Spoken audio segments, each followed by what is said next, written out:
ચાલો પુરુષો વિશે એક ઇન્ટરેસ્ટિંગ વાત કહું.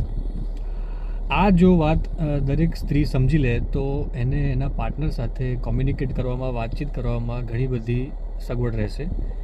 કારણ કે જ્યારે એક બહેન મારા ક્લિનિકમાં આવ્યા કાઉન્સેલિંગ માટે, ત્યારે એમને કહ્યું કે જ્યારે પણ હું મારા પતિને કંઈ વાત કરવાનો પ્રયાસ કરું છું ત્યારે એ વાત કંઈક ને કંઈક બાબતના કારણે ઉગ્ર બની જાય છે, આર્ગ્યુમેન્ટમાં ફેરવાઈ જાય છે અને વાતનું કંઈ કન્ક્લુઝન, કંઈ સમાધાન નીકળતું નથી, પણ ઝઘડો તો થઈ જાય છે. હવે જે વાત મેં એમને કહી એ આજે તમારી સાથે શેર કરી રહ્યો છું.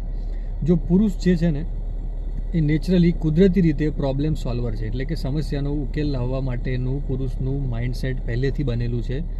એ ઉત્પત્તિ કાળથી આ જ વસ્તુ કરતો આવ્યો છે.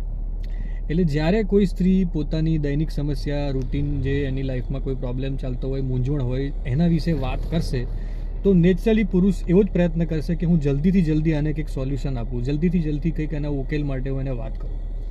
પણ ખરેખર સ્ત્રી શેના માટે શેર કરતી હોય છે? એ ફક્ત એના મનની વાત તમારા સુધી પહોંચાડવા માંગતી હોય છે.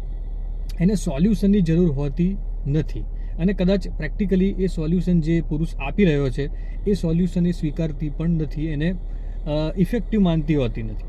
તો અહીંયા પ્રોબ્લેમ શું થાય કે સ્ત્રીનો એક ઉદ્દેશ્ય છે, ઓબ્જેક્ટિવ છે કે મારી વાતને હું મારા લાઈફ પાર્ટનર સાથે શેર કરું, અને પુરુષની અંદર એક એવી અંદર ફિલિંગ છે કે હું મારા લાઈફ પાર્ટનરના પ્રોબ્લેમને સોલ્વ કરું.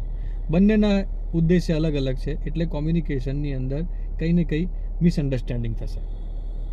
તો જો સ્ત્રી પોતાના પાર્ટનરને વાત કરતાં પહેલાં એવું કહે કે મારે ફક્ત મારી વાત તમારા સુધી પહોંચાડવી છે, મારે શેર કરવી છે, મારે અત્યારે કોઈ સોલ્યુશનની કે એની જરૂર નથી, તો પોસિબિલિટી છે કે પુરુષનું મગજ એને સ્વીકારે